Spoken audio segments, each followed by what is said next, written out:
여러분 안녕하십니까, 진성호입니다. 윤석열 전 검찰총장의 지지율 기세가 정말 무섭습니다.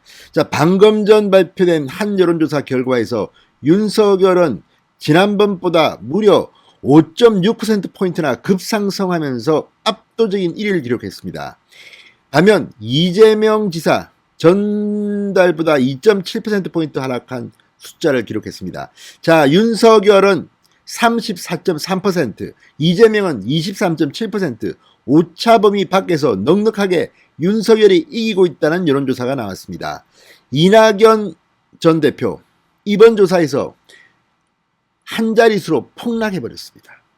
자, 윤석열이 드디어 정치 참여 선언을 하고 기세를 올리면서 이제 대선판은 어느 정도 질서가 잡히는 것 같습니다.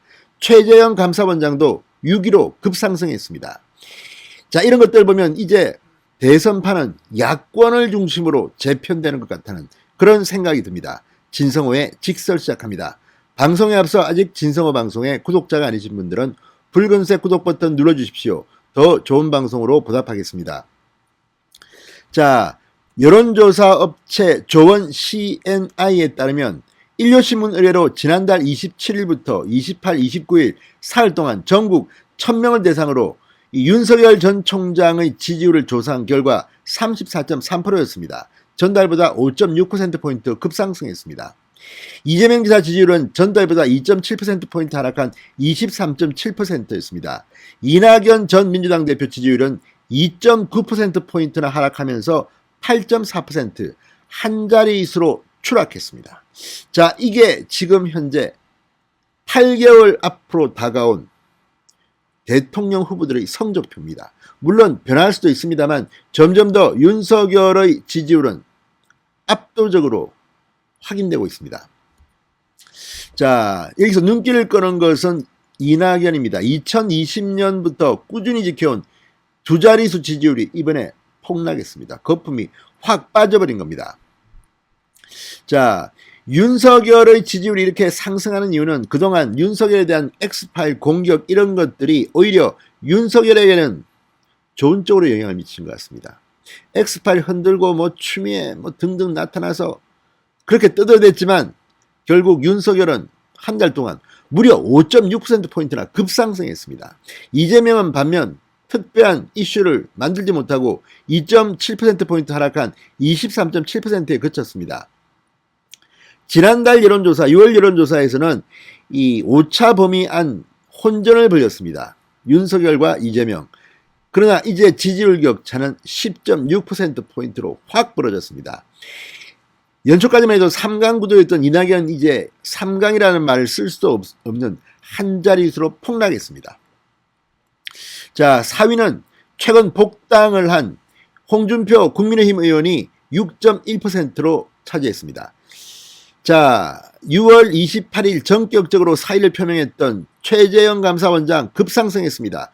5.6% 지지율을 기록하면서 5위. 최재형 원장이 상당히 놀랍습니다. 자, 지난달 6월 여론조사에서 3.9% 지지율로 처음 순위에 들어왔던 최재형은 7월 여론조사에서 뚜렷한 지지율 성장세를 보였습니다. 1.7%포인트나 급상승했습니다. 자, 이거는 앞으로 홍준표를 위협할 것으로 보입니다. 6위는 추미애 전 장관, 4.8% 지지율을 얻었습니다. 다음 7위는 안철수 국민의당 대표, 지지율은 3.9%. 역시 안철수는 올라오지 못하고 그 자리에 있는 것 같습니다. 추미애는 상승했습니다. 정세균은 계속 추락하고 있습니다. 3.4%, 유승민 2.7%, 박용진 1.3%. 10위권 안에 이름을 올린 사람들입니다.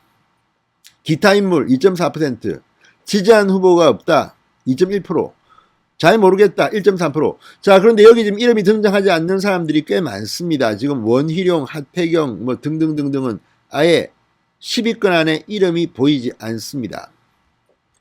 자, 지역별로 봤을 때 윤석열은 경기 인천을 제외한 나머지 지역을 석권했습니다. 특히 호남 지역에서 27.2%를 기록하면서 이재명 26.0%를 앞섰습니다.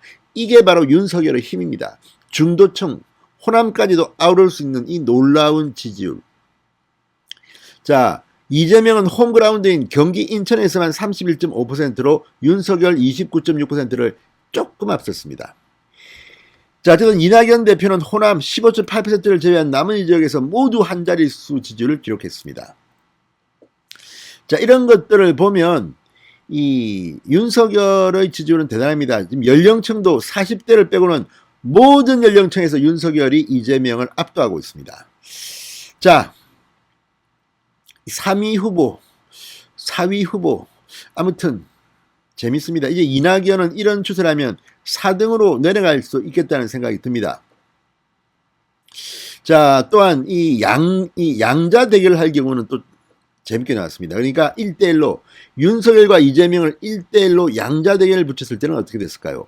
윤석열은 44.9, 이재명은 33.1, 역시 오차 범위 밖에서 넉넉히 윤석열이 이재명을 압도하고 있습니다. 자, 이걸 보면 분명 윤석열의 X8이 터지고 시끄럽고 했지만 윤석열은 5.6, 엄청나게 급상승했습니다. 자, 여야를 대표하는 차기 유력 대권 주자 간의 게임이 이렇게 싱겁게 윤석열의 압승으로 여론조사는 나타나고 있는 겁니다. 자, 지역별로 보면 서울에서는 윤석열이 47.6, 이재명이 31.2, 압도적으로 서울에서 윤석열의 인기가 높습니다. 경기만은 예외입니다. 이재명 43.3, 윤석열 40.0, 박빙입니다. 자, 충청권, 윤석열이 53.8입니다. 이재명은 25.9, 더블 스코어입니다. 자, 어쨌든 이런 것들을 보면 지금 윤석열의 여론조사는 정말 놀랍습니다. 누가 X8 때문에 윤석열이 어떻게 된다, 저떻게 된다고 했습니까? 자, 이제 윤석열이 29일날, 지난달 29일 6.29 선언을 했기 때문에 이제 윤석열의 지지율은 급상승할 것으로 예상됩니다. 민주당이 지금 끌고 있습니다. 진성호의 직설이었습니다. 여러분, 감사합니다.